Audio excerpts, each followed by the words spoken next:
नमस्कार बंधुरा केमन आছেন सबाई आमार चैनेले आरेकटी भिडियोते आपनादेर सकलके स्वागत जानाई।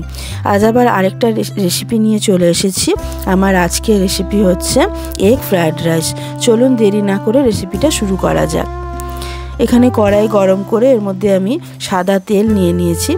तार मध्य दिये दिलाम रसुन कुचि और आदा कुचि। 1 चामच परिमाण रसुन और आदा कुचि दियेछि। एखाने रसुन और आदाटाके खूब कड़ा करे भाजार एकदमई दरकार नेই। खूब हालका करे भेजे निते हबे যতক্ষণ ना काँचा गन्धटा चले जाच्छे। एरपर दिये दिलाम आमी पेঁয়াজ कुचि। एखाने माझारि साइजेर दुटो पेঁয়াজকে राफली चप करे निয়েছিলাম।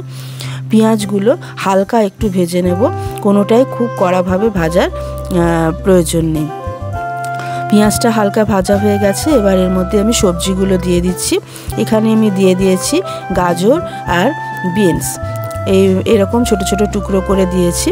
এবার গাজর আর বিনস দেওয়ার পর আমি এখানে দিয়ে দিচ্ছি পরিমাণ মতন নুন আর 1/2 চামচ গোলমরিচ।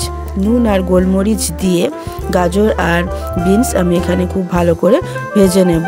এটা সমস্তটাই ভাজতে হবে হাই ফ্লেমে। এখানে এটা সিদ্ধ হয়ে যাবে কিন্তু একটা ক্রাঞ্চি ভাব থাকবে।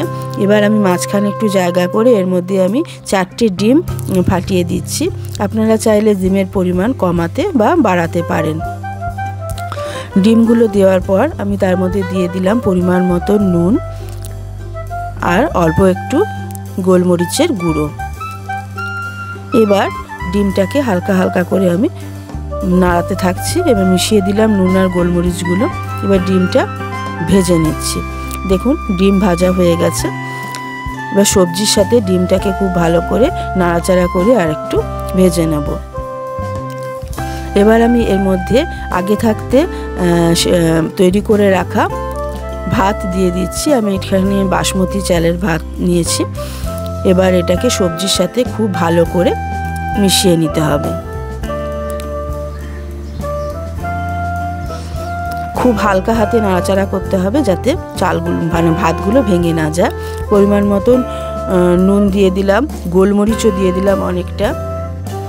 এবার দিয়ে দিচ্ছি ভিনিগার আর পরিমাণ মতন সয়া সস। এরপরে দিয়ে দিলাম আমি টমেটো সস আর চিলি সস। এবার খুব ভালো করে হালকা হাতে এটাকে নাড়াচাড়া করে মিশিয়ে নিচ্ছি। এটা বানানো ভীষণ সহজ, যে কোনো সময় আপনি এটা বানিয়ে নিতে পারেন। এটা বাচ্চাদের টিফিনে দিলে বা অফিসের লাঞ্চে নিলেও খুব ভালো লাগে খেতে। গরম গরম এটার সাথে আপনারা চিলি চিকেন খেতে পারেন বা আপনাদের মন পছন্দ কোনো জিনিস বানিয়ে নিতে পারেন। যদি আমার রেসিপিটা আপনাদের ভালো লেগে থাকে তাহলে প্লিজ একটা লাইক করে দেবেন আর চ্যানেলটাকে অবশ্যই সাবস্ক্রাইব করে নেবেন।